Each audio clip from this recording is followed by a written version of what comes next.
ونسلم على رسوله الكريم أما بعد فأعوذ بالله من الشيطان الرجيم بسم الله الرحمن الرحيم قال الله تعالى في كلامه المجيد القرآن الرشيد والفرقان الحميد محمد رسول الله والذين معه أشداء على الكفار رحماء بينهم تراهم ركعا سجدا يبتغون فضلا من الله ورضوانا صدق الله مولانا العظيم وصدق رسوله النبي الكريم ونحن على ذلك من الشاهدين والشاكرين والحمد لله رب العالمين وقال الله تعالى في مقام آخر إن الله وملائكته يصلون على النبي يا أيها الذين آمنوا صلوا عليه وسلموا تسليما الصلاة والسلام عليك يا سيدي يا رسول الله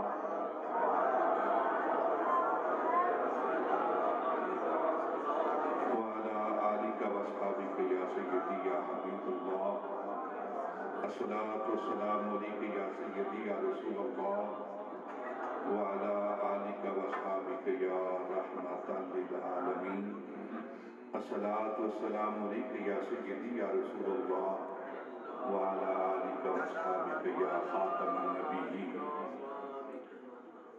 انتہائی معزز و محترم سامعین ارباب اہل سنت ادب خردگان نکاح محبت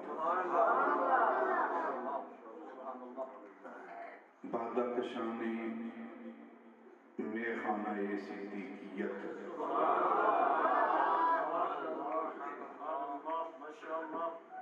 اور انتہائی عزت و تکریم کے لائق علماء کرام ذوی المجد والے احتشام آج کی یہ تقریب سعید خلیفہ اول بلا فصل افضل البشر بعد الانبیاء افضل الخلق بعد الانبیاء یار غار مصطفیٰ راز دار مصطفیٰ جان نثار مصطفیٰ یار مزار مصطفیٰ پیکر صدق و صفا سیدنا ابو بکر صدیق رضی اللہ تعالی عنہ کی بارگاہ میں ہدیہ غلامی ہدیہ محبت ہدیہ عقیدت پیش کرنے کے لیے عالمی ادارہ تنظیم الاسلام کا بٹراں والی کی طرف سے اس محفل پاک کا انتظام و انصرام کیا گیا ہے۔ سورہ فتح کی آخری آیت کے چند کلمات طیبات آپ کے سامنے تلاوت کیے گئے ہیں۔ اللہ رب العزت ارشاد فرماتے ہیں کہ محمد رسول اللہ محمد اللہ کے رسول ہیں۔ کیا ہیں؟ محمد اللہ کے رسول ہیں، تھے نہیں، ٹھیک ہے؟ یہ تھے جو ہے کہ محمد اللہ کے رسول تھے، یہ ماسٹروں کی تحقیق ہے۔ نبی پاک صلی اللہ علیہ وسلم اللہ کے نبی ہیں، تھے ہیں، وہ آج بھی اللہ کے نبی ہیں، آج بھی اللہ کے نبی ہیں۔ اہل ایمان کا یہی عقیدہ ہے۔ محمد رسول اللہ محمد اللہ کے رسول ہیں، والذین معاہ اور جو ان کے ساتھ ان کی معیت میں ان کے قرب میں رہنے والے ہیں، جو ان کے معیت میں ان کے قرب میں رہنے والے ہیں، ان کی شان اللہ رب العزت بیان فرما رہا ہے۔ جب ارد گرد کے قرب کے رہنے والوں کی شان اللہ بیان کرے تو اس محبوب کی شان کا عالم کیا ہوگا؟ محمد الرسول اللہ والذین معہ، جو آپ کے ارد گرد، آپ کی معیت میں، آپ کے قرب میں، آپ کی مجلس میں، آپ کی صحبت میں رہنے والے ہیں، ان کی شان کیا ہے؟ اللہ فرما رہا ہے اشداء علی الکفار، وہ کافروں پر بڑے سخت ہیں، کافروں پر بڑے سخت ہیں، رحماء بینہم، آپس میں بڑے رحم دل ہیں، آپس میں بڑے محبت کرنے والے، رحماء بینہم، تراہم رکعا سجدا یبتغون فضلا من اللہ ورضوانا، تراہم آپ انہیں دیکھیں گے، کس حال میں دیکھو گے؟ رکوع کرتے ہوئے، سجدے کرتے ہوئے، اور اللہ رب العزت کا فضل تلاش کرتے ہوئے، تراہم تم انہیں دیکھو گے، کس حال میں دیکھو گے؟ رکعاً رکوع کرتے ہوئے، سجداً سجدے کرتے ہوئے، یبتغون فضلا من اللہ ورضوانا، اللہ رب العزت کا فضل تلاش کرتے ہوئے، ہر حال میں وہ اللہ کا فضل تلاش کر رہے ہیں، یعنی ان کی صبح بھی، ان کی شامیں بھی، ان کی دوپہر بھی، ان کی زندگی کا لمحہ لمحہ اللہ کا فضل تلاش کرتے ہوئے گزر رہی ہے۔ اور یہ اللہ کا فضل کیا ہے؟ گویا وہ نبی پاک صلی اللہ علیہ وسلم کی ذات کی تلاش میں رہتے ہیں۔ اللہ کے فضل سے مراد نبی پاک صلی اللہ علیہ وسلم کی ذات مبارک۔ یہ جو معیت والے ہیں، انہیں شریعت کی اصطلاح میں انہیں صحابی کہا جاتا ہے۔ انہیں کیا کہا جاتا ہے؟ صحابی کہا جاتا ہے۔ صحابی کسے کہتے ہیں؟ صحابی کون ہوتا ہے؟ اس کا مرتبہ اور مقام کیا ہے؟ صحابی بنتا کیسے ہے؟ صحابی بنتا کیسے ہے؟ ایک ہے عبادت اور ایک ہے زیارت، ایک ہے عبادت اور ایک ہے عبادت اور زیارت، یہ دو لفظ ہیں۔ عبادت کیا ہے اور زیارت کیا ہے؟ عبادت ہے دعا لیکن، عبادت ہے دعا لیکن، زیارت ہے اثر اس کا، زیارت ہے اثر اس کا۔ عبادت ہے شجر لیکن، زیارت ہے ثمر اس کا۔ عبادت بے چین دل کو چین دیتی ہے، الا بذکر اللہ تطمئن القلوب۔ عبادت بے چین دل کو چین دیتی ہے اور زیارت چین لے کر عظمت دارین دیتی ہے۔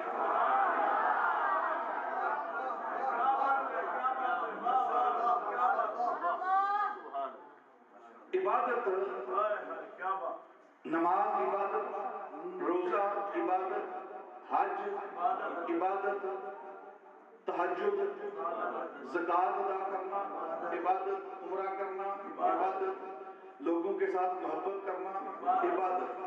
جتنی بھی عبادات کی جائیں،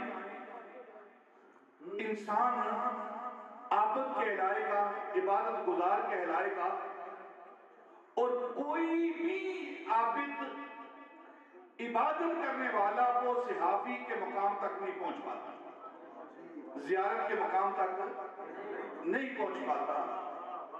وہ نمازی کہلائے گا، وہ شب ندار کہلائے گا، تہجد گزار کہلائے گا، وہ حاجی کہلائے گا، سخی کہلائے گا، لیکن اسے صحابی نہیں کہا جا سکتا۔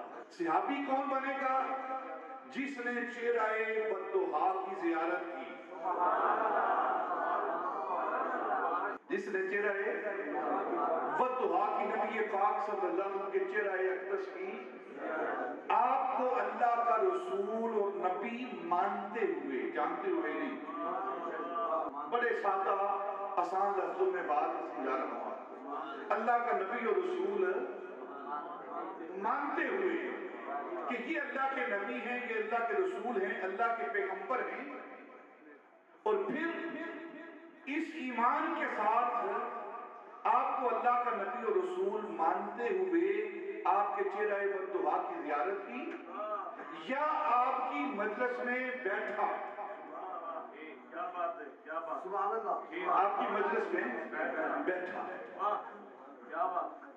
تو اسے صحابی کہا جاتا ہے، وقت کا مومن، ولی، غوث، قطب، ابدال، اوتاد، بڑے سے بڑا مرتبہ رکھنے والا، جس نے ایک لمحہ ایمان کی حالت میں نبی پاک کی زیارت کر لی ہے، اس صحابی کے قدم کی خاک کے برابر بھی نہیں، یہ صحابی کا مرتبہ ہے۔ تو کیا ثابت کیا ہوا؟ صحابی عبادت سے نہیں زیارت سے بنتا ہے، عبادت کرے یا نہ کرے،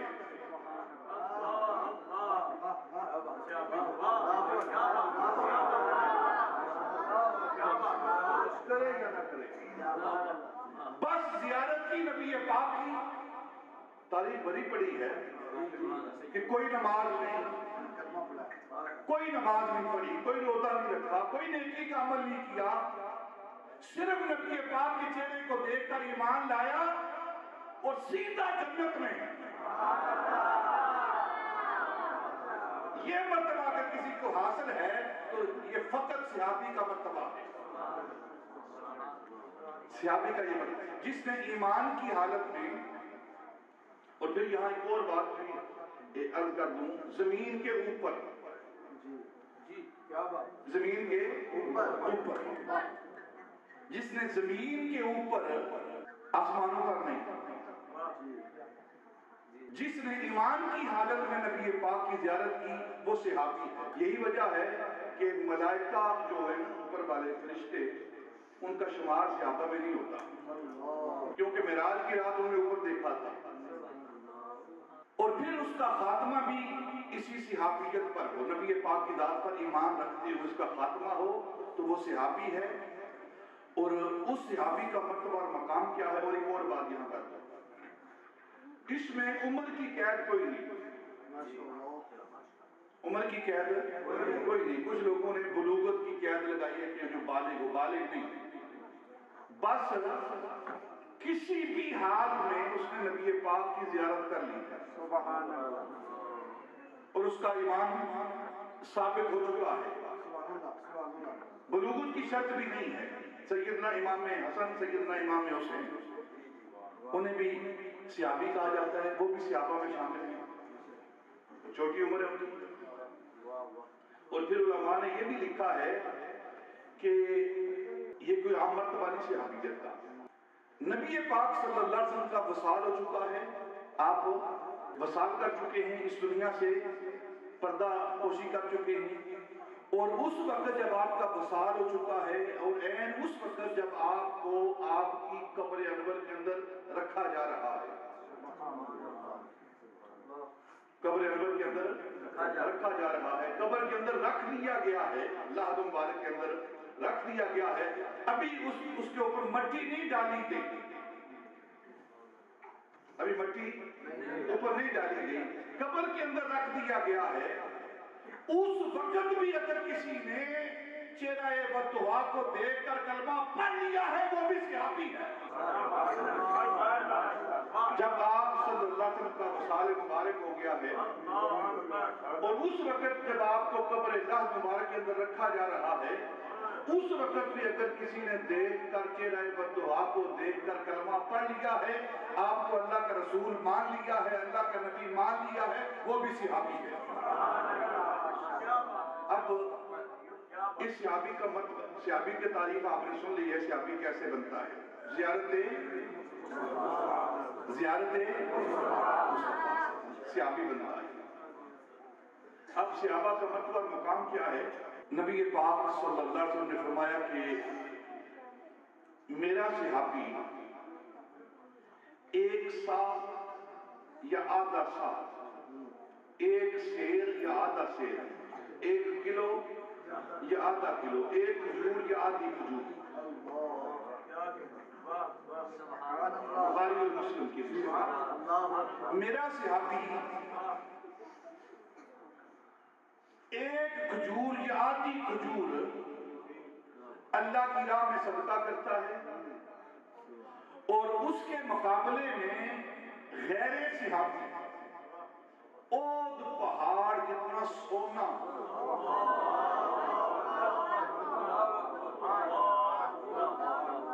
اود پہاڑ جتنا، یہ تقریباً 9 کلومیٹر لمبا پہاڑ ہے، 9 کلومیٹر لمبا پہاڑ ہے یہ، اور اربوں ٹن اس کا وزن ہے اس پہاڑ کا، اور غیر صحابی اگر اود پہاڑ جتنا سونا اللہ کی راہ میں صدقہ کرے تو میرے صحابی کی ایک کھجور کے برابر نہیں۔ یہ صحابہ کا مرتبہ اللہ کا رسول بیان کر رہے ہیں، اللہ کا رسول بیان کر رہا ہے کہ میرے صحابی کا مرتبہ کیا ہے، اس کے عمل کی اہمیت کیا ہے، کتنی بے دردی کے ساتھ اور کتنا بدبخت ہے وہ جو صحابہ پر زبان کو دراز کر رہا ہے۔ نبی پاک تو ان کی شان بیان کریں، ان کے مرتبے کو بیان کریں، اور یہ اپنی زبان کو دراز کریں ان پر۔ ہم اسی لیے کہتے ہیں کہ نبی پاک صلی اللہ علیہ وسلم کی ذات جو ہے، ان کے صحابہ کو تاریخ کی کتاب میں نہ دیکھیں، نبی پاک کے صحابہ کو تاریخ کی کتاب میں نہ دیکھیں، مصطفیٰ کی جناب میں دیکھیں۔ اتنی بات سمجھا گی آپ کو؟ صحابی کسے کہتے ہیں اور صحابہ کا مرتبہ مقام کیا ہے؟ پھر آگے عقیدہ سنیں اپنا اہل سنت کا۔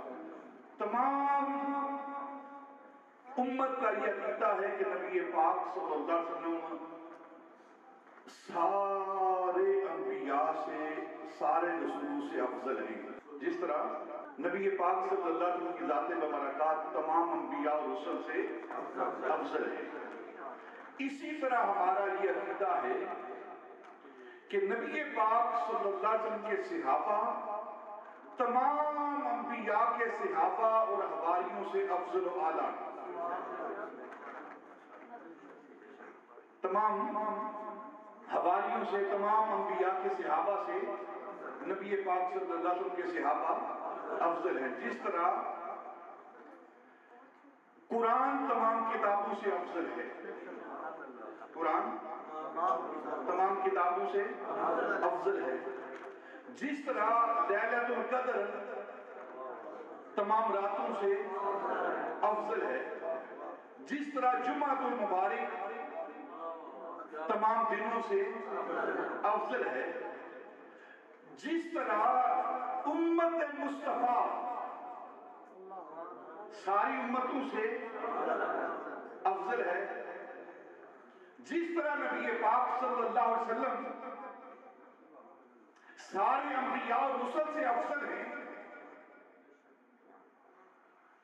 اسی طرح نبی پاک صلی اللہ علیہ وسلم کے صحابہ ساری نبیوں کے صحابہ سے افضل ہیں۔ یہ ہمارا عقیدہ ہے، صحابہ انبیاء کے حواریوں اور صحابہ سے افضل ہیں۔ اور یہ کتنے صحابہ ہیں؟ علماء نے لکھا ہے کہ 1,24,000 کم و بیش جتنے بھی صحابہ ہیں نبی پاک صلی اللہ علیہ وسلم کے، یہ تمام انبیاء کے، آدم علیہ السلام سے لے کر عیسیٰ علیہ السلام تک جتنے بھی انبیاء اور رسل آئے ہیں اور ان کے جو حواری اور صحابہ بنے ہیں، ان سے نبی پاک صلی اللہ علیہ وسلم کے صحابہ افضل ہیں۔ اور یہ 1,24,000 کم و بیش جتنے بھی ہیں، یہ سارے کے سارے ان سے افضل ہیں۔ اور ان 1,24,000 میں جو سب سے افضل ہستی ہے اسے ابو بکر صدیق کہتے ہیں۔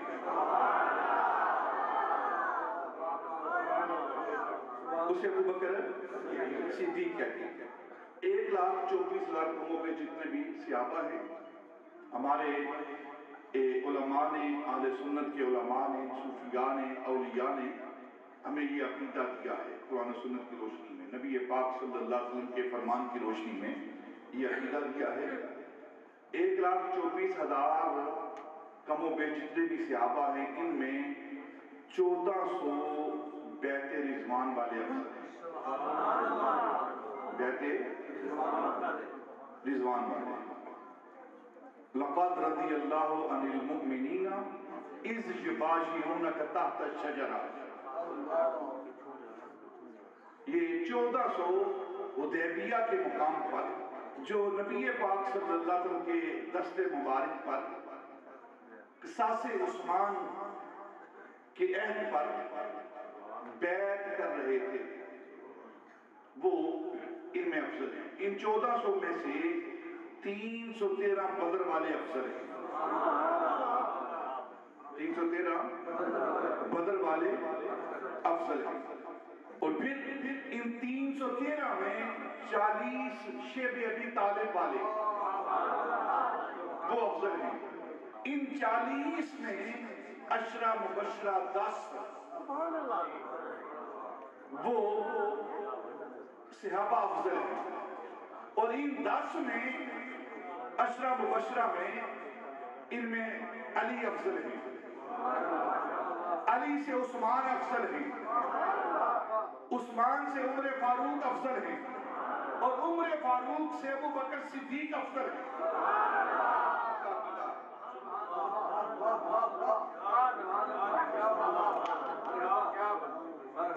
اور ایک اور بات کر دیتا ہوں، یہ ساری باتیں عقیدے بھی کر رہا ہوں ایک ایک کر کے عقیدے۔ نفس صحابیت میں، نفس صحابیت میں سب برابر ہیں، نفس صحابیت میں، صحابی ہونے میں سب برابر ہیں۔ جس طرح نفس نبوت میں، نفس نبوت میں سب نبی برابر ہیں، لیکن اللہ رب العزت قرآن پاک میں ارشاد فرمایا تلک الرسل فضلنا بعضهم علی بعض۔ نفس رسالت اور نبوت میں سب برابر ہیں، لیکن اللہ رب العزت فرماتے ہیں ہم نے بعض کو بعض پر فضیلت دی ہے۔ اب یہاں قرآن کا آپ جو ہمارے ساتھی علماء ہیں، ان کو قرآن کا اسلوب دیکھیں کیا ہے، بیان کرنے کا انداز کیا ہے اللہ رب العزت کا۔ تلک الرسل فضلنا بعضهم علی بعض، ہم نے بعض کو بعض پر فضیلت دی ہے۔ اللہ نے یہ نہیں فرمایا کہ ہم نے بعض کو بعض سے کم درجہ دیا، یہ نہیں فرمایا کہ فلاں کا درجہ اعلیٰ ہے اس کے بعد اس کا درجہ کم کیا ہے، اس کا درجہ کم کیا ہے، اس کا درجہ کم کیا ہے، نہیں۔ بس جو اللہ رب العزت نے اسلوب ہمیں دیا ہے ہم اسی قرآن کے اسلوب پر چل رہے ہیں۔ ہم یہ نہیں کہتے فلاں صحابی فلاں سے کم درجہ رکھنے والا ہے، ہم یہ کہتے ہیں فلاں فلاں سے زیادہ درجہ رکھنے والا ہے۔ یہ اسلوب ایک پر دوسرے کو فضیلت دینے والے ہیں، اور تمام امت اس بات پر متفق ہے، جو اہل سنت ہیں وہ اس بات پر متفق ہیں، جو اہل جنت ہیں وہ اس بات پر متفق ہیں کہ نبی پاک صلی اللہ علیہ وسلم اور انبیاء کے بعد اس قرائے عرض پر اگر کوئی ہستی افضل ہے تو اسے ابو بکر صدیق کہتے ہیں۔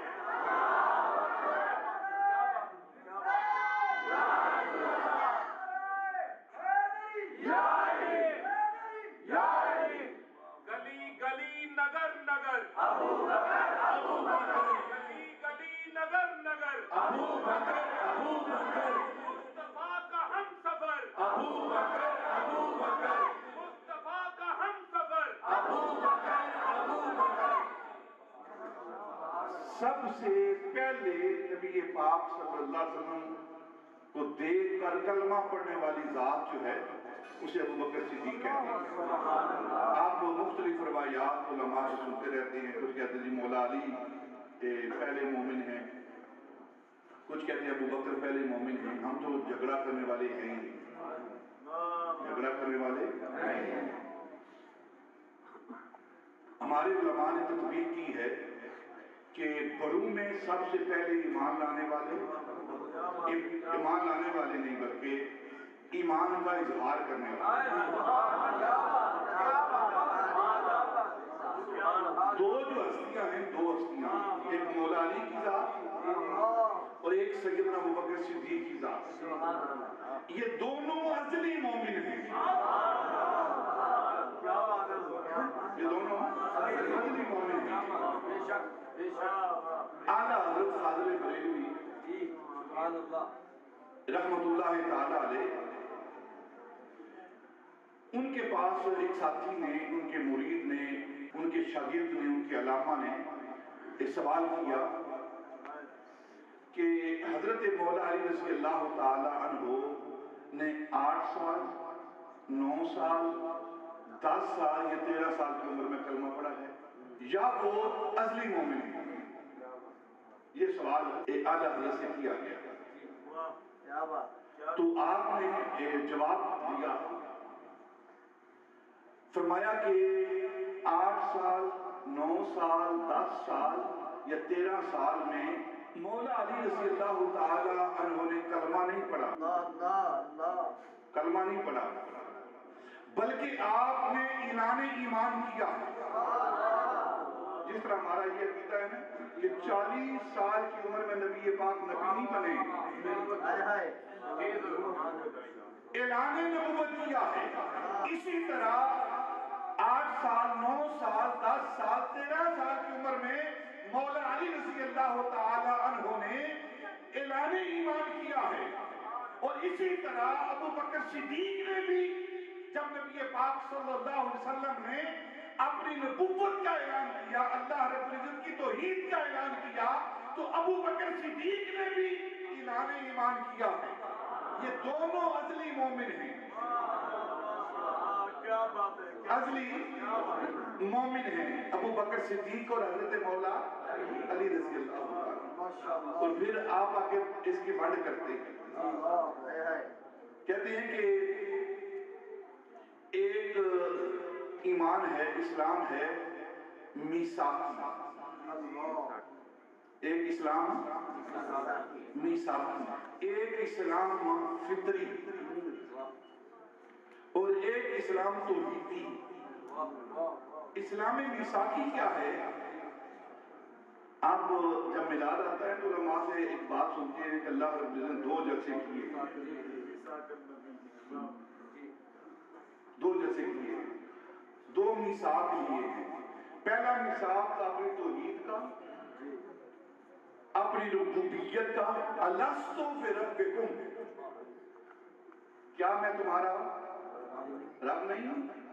اللہ نے ساری ارواح کو جمع کیا، ساری ارواح کو جمع کیا عالم ارواح میں، ہندو سکھ عیسائی یہودی بدھ مت جین مت مسلمان، ساری دنیا سب کو جمع کیا، ہر پاک اور ناپاک کو، ساری ارواح کو جمع کیا، اور ساری ارواح کو جمع کر کے اللہ نے ان سے پوچھا الست بربکم، کیا میں تمہارا رب نہیں ہوں؟ تو قالوا بلا،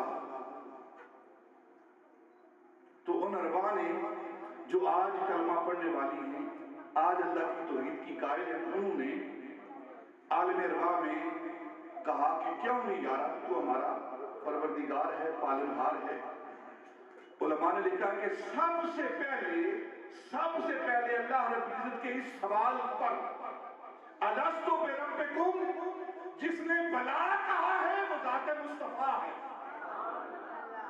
سب سے پہلے جس نے بلا کہا ہے وہ ذات مصطفیٰ ہے۔ نبی پاک صلی اللہ علیہ وسلم کے بعد جس نے بلا کہا ہے نبی پاک کو دیکھ کر، آپ کی آواز کو سن کر، آپ کی آواز پر لبیک کہتے ہوئے، یا وہ ابو بکر صدیق ہے یا وہ مولا علی رضی اللہ تعالیٰ عنہ کی ذات ہے۔ اور یہ اسلام میثاقی ہے. اس وقت سے لے کر ولادت تک، دونوں کی ولادت تک ان کا جو اسلام تھا اسلام میثاقی تھا. دونوں حضرت ابوبکر صدیق اور حضرت علی المرتضیٰ دونوں کا اسلام میثاقی تھا، پہلے دن والا. پھر ان کی زندگی کا مطالعہ کریں، دونوں کی زندگی کا مطالعہ کریں. کوئی شرک، کوئی بت پرستی، کوئی شراب نوشی، کوئی اب جب عالم اربا سے ولادت تک ان کا اسلام میثاقی. اب ولادت سے لے کر نبی پاک صلی اللہ علیہ وسلم کے اعلان نبوت تک جو ان کا ایمان ہے، اسلام ہے، وہ اسلام فطری ہے. کل ولد یولد علی فطرت الاسلام، کل مولود یولد علی فطرہ. ہر بچہ پیدا ہونے والا وہ فطرت پر پیدا ہوتا ہے. فَأَبَوَاهُ يُحَوِّدَانِهِ وَيُمَجِّسَانِهِ. پھر ان کے والدین ان کو یہودی بناتے ہیں، مسلمان بناتے ہیں، اور ان کو مجوسی بناتے ہیں. ٹھیک ہے؟ تو بچہ جو پیدا ہوتا ہے وہ فطرت پر پیدا ہوتا ہے.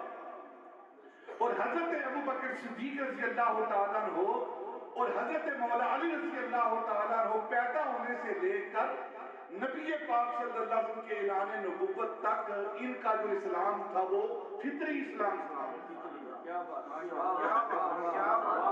جس طرح بچہ فطرت پر ہوتا ہے، فطرت اسلام پر ہوتا ہے، یہ دونوں فطرت اسلام پر تھے. یہی وجہ ہے کہ فطرت اسلام ہونے کی وجہ سے ان کی ساری اس زندگی کا مطالعہ کریں. نہ حضرت مولا علی رضی اللہ تعالیٰ عنہ کسی بت کے آگے جھکے ہیں اور نہ ہی سیدنا ابوبکر صدیق کسی بت کے آگے جھکے ہیں. اور پھر جو تیسرا اسلام ہے، اسلام توحیدی. جب اللہ رب العزت کے محبوب نے اعلان کیا نا اللہ وحدہ ہے، لا شریک ہے، وہ ہمارا رب ہے، وہ عبادت کے لائق ہے، تو سب سے پہلے نبی پاک صلی اللہ علیہ وسلم کے اس اعلان پر جس نے اظہار کیا ہے اسے ابوبکر صدیق کہتے ہیں، اسے مولا علی رضی اللہ تعالیٰ عنہ کہتے ہیں. اور علماء نے اس کی تدقیق کی ہے کہ مردوں میں سیدنا ابوبکر صدیق، بچوں میں حضرت علی المرتضیٰ، عورتوں میں سیدہ خدیجہ الکبریٰ، اور غلاموں میں حضرت زید بن حارثہ رضی اللہ تعالی عنہ. یہ وہ ہستیاں ہیں جنہوں نے سب سے پہلے نبی پاک صلی اللہ علیہ وسلم کی آواز پر لبیک کہا کہ میں اللہ کا نبی ہوں. انہوں نے کہا کہ ہم مانتے ہیں. میں اللہ کا رسول ہوں. انہوں نے کہا ہم مانتے ہیں. اور پھر خود نبی پاک صلی اللہ علیہ وسلم فرماتے ہیں کہ صحابہ، میں نے جب تم پر اپنی نبوت اور رسالت پیش کی ہے، اپنا نبی ہونا پیش کیا ہے، ہر ایک نے مجھ سے دلیل طلب کی ہے، معجزہ طلب کیا ہے، لیکن قربان جاؤں ابوبکر تیری ذات پر جب نبی پاک نے اپنی نبوت کا اعلان کیا ہے تو بغیر دلیل کے ابوبکر نے مانا ہے. ہر ایک نے دلیل مانگی ہے، اور ابوبکر کی ذات وہ ذات ہے جنہوں نے بغیر دلیل کے نبی پاک صلی اللہ علیہ وسلم کی ذات کو مانا ہے. اسے ابوبکر صدیق کہتے ہیں. افضل البشر بعد الانبیاء، یہ ان کا مرتبہ مقام ہے. سارے صحابہ سے اعلیٰ مقام، افضل مقام و سیدنا ابوبکر. رہی بات جزوی فضیلت کی صحابہ کے اندر، جزوی فضیلت کی، تو ایک کو دوسرے پر فضیلت حاصل ہو سکتی ہے. دیکھیں حضرت مولا علی رضی اللہ تعالیٰ عنہ، آپ کو یہ فضیلت حاصل ہے کہ آپ کی زوجیت میں عقد نکاح میں سیدہ طیبہ طاہرہ سیدہ فاطمہ الزہرا، یہ مقام نہ ابو بکر کو حاصل ہے نہ عمر فاروق کو حاصل ہے. ٹھیک ہے؟ یہ مقام فقط مولا علی کو حاصل ہے. نبی پاک کی ایک صاحبزادی حضرت علی کے نکاح میں آئی. یہ مرتبہ ابو بکر عمر کے پاس نہیں، لیکن اسی نبی کی 2 بیٹیاں عثمان کے نکاح میں آئی ہیں. یہ مرتبہ کسی اور کو حاصل نہیں. نور کی سرکار سے پایا گشالہ نور کا، نور کی سرکار سے پایا گشالہ نور کا. او مبارک تجھ کو ذوالنورین جوڑا نور کا. تیری نسل پاک میں ہے بچہ بچہ نور کا. تو ہے عین نور، تیرا سب گھرانہ. یہ نبی پاک صلی اللہ علیہ وسلم کی کا معجزہ ہے یا سیدنا عثمان غنی کی کرامت ہے؟ نبی پاک کا یہ معجزہ ہے یا سیدنا عثمان غنی کی کرامت ہے، جو خود نبی پاک کو نور نہیں مانتے، وہ عثمان کو ذوالنورین مانتے ہیں. 2 نور والا. جو ایک نور نہیں مانتے ہیں، اللہ نے کہا اگر 2 نہ منواؤں تم سے تو مجھے بھی خدا نہ کہنا. ساری کتابیں اٹھا لیں. جو نبی پاک کو نور نہیں مانتے نا، انہوں نے بھی عثمان کو ذوالنورین لکھا. 2 نور والے. یہ 2 نور والے کیسے بنے ہیں؟ بیٹیاں 2 عثمان کے نکاح میں. جب بیٹی نور ہے تو باپ عقل کی بات ہے نا. اگر عقل ہو تو پھر انسان مان ہی لیتا ہے. جب عقل چھین لیتے ہیں اللہ تو پھر اس طرح کی باتیں کی جاتی ہیں جو یہ لوگ کرتے ہیں. یہ نہ مانے تو نبی کو نور نہ مانے، ماننے پہ آئیں تو جبل نور. ٹھیک ہے نا؟ نہ مانے تو نبی کو نور نہ مانے، ماننے پہ آئیں تو پہاڑ نور. پہاڑ نور. جس پہاڑ پر میرا نبی قدم رکھے وہ نور بن جاتا ہے. جبل نور ہونے کی وجہ کیا ہے؟ جبل نور ہونے کی وجہ کیا ہے؟ کیونکہ میرے نبی نے قدم رکھا ہے وہاں. تو جزوی فضیلت جو ہے، ایک کو کوئی فضیلت نبی پاک نے دی ہے، کسی کو دوسری فضیلت دی ہے، کسی کو کوئی، لیکن ساری فضیلتیں جس مقام پر جمع ہوتی ہیں، سارے کمالات جس مقام پر جمع ہوتے ہیں، وہ مقام صدیقیت ہے. اور یہ مقام سیدنا ابوبکر صدیق کو حاصل ہے. اس پر ایک حدیث پاک پیش کرتا ہوں. ایک دن مجلس لگی ہوئی ہے، صحابہ نبی پاک کی بارگاہ میں بیٹھے ہوئے ہیں، اور نبی پاک صلی اللہ علیہ وسلم نے فرمایا میرے صحابہ، جس بندے کے اندر اللہ رب العزت کی 360 آداب میں سے، اوصاف میں سے، عادتوں میں سے، خصائل میں سے ایک صفت آ جائے وہ جنتی ہے. اللہ کی 360 صفات، ان 360 صفتوں میں جس بندے کے اندر ایک بھی صفت اللہ کی آ جائے، وہ بندہ اللہ کی صفت سے متصف ہو جائے، وہ عادت اس بندے کے اندر بھی آ جائے، وہ اللہ کے اخلاق میں سے ایک خلق اس کے حصے میں آ جائے تو وہ جنتی ہے. نبی پاک نے یہ فرمایا. تو سیدنا ابوبکر صدیق رضی اللہ تعالیٰ عنہ، آپ نے پوچھا یا رسول اللہ ایک بات میرے دل کے اندر یہ آپ سے پوچھوں؟ فرمایا ابوبکر پوچھتے کیوں نہیں؟ پوچھتے کیوں نہیں؟ تیرے میرے درمیان کون سی راز والی بات ہے؟ تو میرا رازدار ہے، پوچھ کیا پوچھنا چاہتا ہے؟ یا رسول اللہ آپ کی امت میں کوئی ایسا خوش نصیب بھی ہے کہ جس کے اندر یہ 360 کی ساری عادات پائی جائے؟ تو میرے نبی نے یہ نہیں فرمایا پہلے مجھے دیکھ لینے دے، پرکھ لینے دے، میں سوچ کے بتاؤں گا. نہیں، فرمایا ابوبکر وہ تو ہی تو ہے.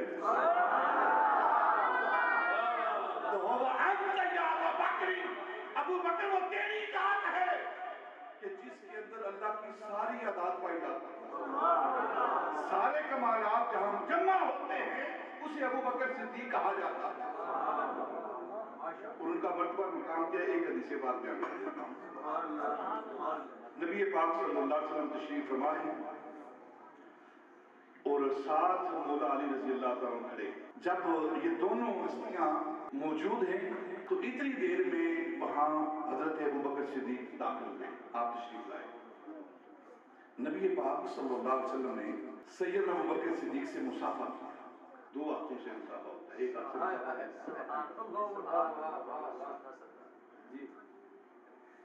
بات اس کی خاصیت کیا ہے؟ دونوں طرف سے استاد نہیں پڑھاتے ہیں یہ باب مفعلہ، اس کی خاصیت یہ دونوں طرف سے ہوتا ہے۔ جو مناظرہ کیا ہے، مشاہدہ کیا ہے، دونوں طرف سے۔ تو مصافحہ بھی یہ ایک ہاتھ، یہ بدعت ہے، ایک ہاتھ کے ساتھ ہاتھ میں لانا، یہ بدعت، یہ نہ صوفیاء کا طریقہ ہے، نہ علماء کا طریقہ ہے، نہ صحابہ کا طریقہ ہے، یا نبی پاک کا یہ طریقہ ہے۔ یہ آج اس دور کی بدعت ہے سب سے بڑی، کل ضلالہ فی النار۔ مسافر سمیت سے اکثر ہمارے یہ وہ بھائی جو ہے نا ہر خطبے کے اندر اسی حدیث پاک کو پڑھ کل ضلالہ فی النار، کل بدعت ضلالہ، کل ضلالہ فی النار۔ حضرت مولا علی رضی اللہ عنہ تشریف فرما ہے، نبی پاک تشریف فرما ہے، سیدنا ابوبکر آئے، نبی پاک نے ان سے مصافحہ کیا۔ مصافحہ کرنے کے بعد معانقہ کیا ابوبکر کے ساتھ، گلے لگائے، اور گلے لگا کے نبی پاک نے سیدنا ابوبکر صدیق رضی اللہ عنہ کا منہ چھوما۔ آپ کے منہ پر بوسہ دیا، منہ چھوما۔ مولا علی نے کہا حضور آپ ابوبکر کے منہ پر بوسہ دے رہے ہیں، ابوبکر کا منہ چھوم رہے ہیں۔ یہ سوال کیا ہے مولا علی نے، کوئی ان کو شبہ شک نہیں تھا، مولا علی کو کوئی شبہ شک نہیں تھا کہ نبی پاک کتنی محبت کرتے ہیں۔ یہ سوال کیا ہے، بعض دفعہ سوال کیا جاتا ہے دوسرے لوگوں کو بتانے کے لیے۔ مولا علی بھی سوال کر رہے ہیں نبی پاک سے کہ آپ ابوبکر کو بوسہ دے رہے ہیں تاکہ جو میرا نام لیتے ہیں جھوٹے جھوٹے انہیں پتہ چل جائے کہ علی یہ سوال کر اس لیے رہا ہے کہ سب لوگوں کو پتہ چل جائے کہ نبی صدیق کے ساتھ کتنی محبت کرتا ہے۔ اور اس سے آگے جو بات ہے وہ سننے والی ہے۔ اپنے ایمان کھولیں، اپنی یہ کھولیں، اپنے دماغ کو کھولیں۔ آگے نبی پاک نے کیا فرمایا؟ فرمایا علی تم پوچھ رہے ہو میں نے ابوبکر کو بوسہ دیا ہے، جانتے ہو میرے ہاں ابوبکر کا مرتبہ اور مقام کیا ہے؟ میں ابوبکر کو کس نگاہ سے دیکھتا ہوں؟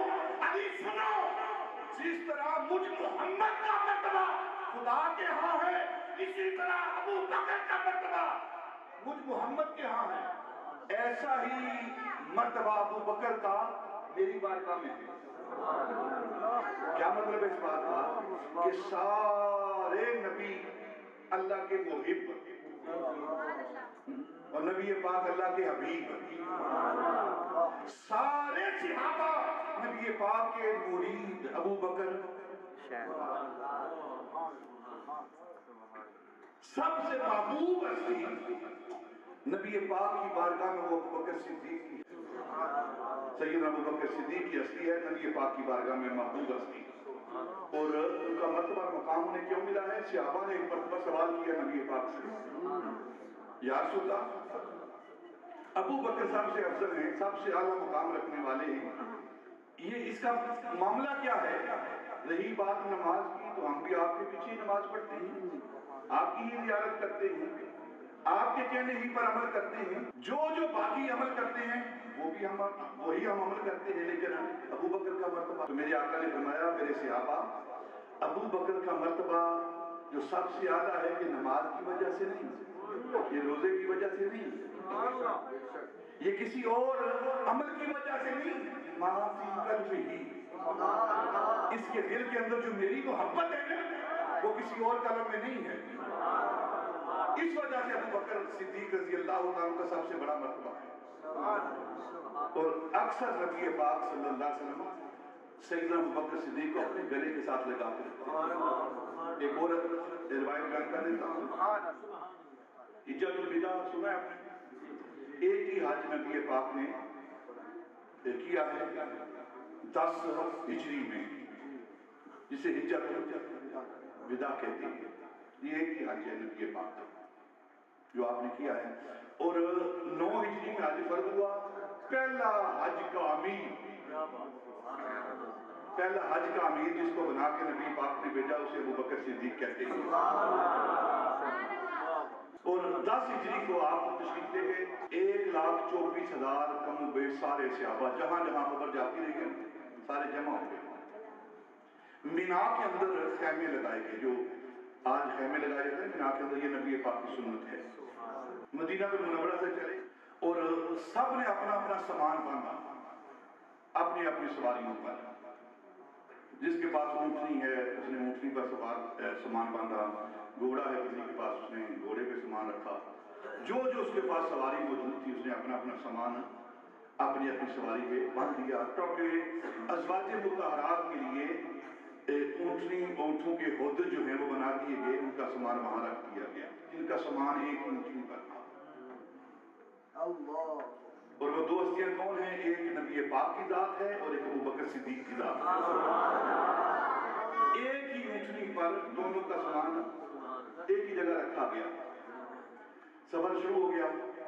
جب مکہ المکرمہ پہنچے، وادی مینا میں پہنچے دونوں پورا قافلہ پورے حاجی، تو اب مینا کے اندر خیمے لگائے گئے. جب خیمے لگائے گئے تو ہر ایک نے اپنا اپنا خیمہ لگایا. حتیٰ کہ ازواج مطہرات کے لیے علیحدہ خیمہ لگائے گئے. لیکن 2 ہستیاں ہیں جن کا خیمہ ایک ہی تھا. ایک نبی پاک کی ذات اور ایک ابو بکر صدیق کی ذات. ان دونوں کے لیے ایک ہی خیمہ بنایا گیا. ایک ہی خیمہ دونوں کے لیے. لیکن کیونکہ ایک نبی ہے ایک صدیق ہے، فرق جو ہے، پھر ان کے درمیان ایک چادر تان دی گئی. چادر تان دی گئی. انعم اللہ علیہ من النبیین والصدیقین. یہ جو درمیان میں صرف چادر ہے. حضرت امام ربانی رضی اللہ عنہ فرماتے ہیں کہ نبی اور صدیق کا معاملہ کیا ہے؟ دونوں ہم خانہ ہیں. ہم خانہ ہیں یعنی ایک ہی گھر ہے دونوں کا. فرق کیا ہے؟ ایک اوپر والی منزل ہے. یہ امام ربانی کہہ رہے ہیں. اور حضرت شاہ عبد العزیز محدث دہلوی کیا کہتے ہیں؟ 2 چراغ ہیں. نبی اور صدیق کیا ہیں؟ 2 چراغ ہیں. ایک چراغ جل رہا ہے، دوسرے میں جلنے کی پوری صلاحیت موجود ہے. ایک جل رہا ہے، روشنی دے رہا ہے، اور دوسرے میں پوری صلاحیت، یعنی اس کے اندر تیل بھی ہے، بتی بھی ہے، سب کچھ ہے، پوری صلاحیت ہے جلنے کی. اور جو جل رہا ہے اسے نبی کہتے ہیں، اور جس کے اندر صلاحیت ہے جلنے کی اسے ابو بکر صدیق کہتے ہیں. مینا کے اندر خیمہ لگ گیا. درمیان میں پردہ کھڑا کر دیا گیا، پردہ رکھ دیا گیا، پردہ لٹکا دیا گیا. اور تاریخ کہتی ہے کہ اس پردے کے اندر ایک سوراخ تھا. ایک سوراخ تھا. نبی پاک صلی اللہ علیہ وسلم نے جج کرنے کے لیے، دیکھنے کے لیے کہ کیا انتظامات ہیں، کیونکہ امیر تھے نا، تو اپنی رعایا اپنے غلاموں کو دیکھنے کے لیے کہ ان کے پاس خیمہ ہے کہ نہیں، ان کے پاس کوئی سامان ہے کہ نہیں، بات دیکھنے کے لیے، معائنہ کرنے کے لیے بات تشریف لے گئے. سیدنا ابو بکر صدیق رضی اللہ تعالیٰ عنہ خیمے کے اندر اپنی طرف اللہ کی بارگاہ میں نماز پڑھنے لگے. سجدے میں گئے تو ہچکی شروع ہوئی، اور اتنی ہچکی بندی، اتنا روئے اور سجدے کے اندر دعا کر رہے ہیں. اور باہر تک آپ کی ہچکی کی آواز آ رہی ہے. نبی پاک صلی اللہ علیہ وسلم واپس لوٹے تو دیکھا کہ خیمے کے اندر ہچکی بندی ہوئی ہے، رونے کی آوازیں آ رہی ہیں اور کچھ سنائی دیا جا رہا ہے. نبی پاک نے آپ پہلے اس سوراخ سے اندر دیکھا تو ابو بکر صدیق، پھر آپ نے کان لگائے کہ میں سنوں تو صحیح ابو بکر کیا رو کر مانگ رہا ہے، میری ہوتے ہوئے کہ روح غمزدہ کیوں ہے. تو نبی پاک صلی اللہ علیہ وسلم نے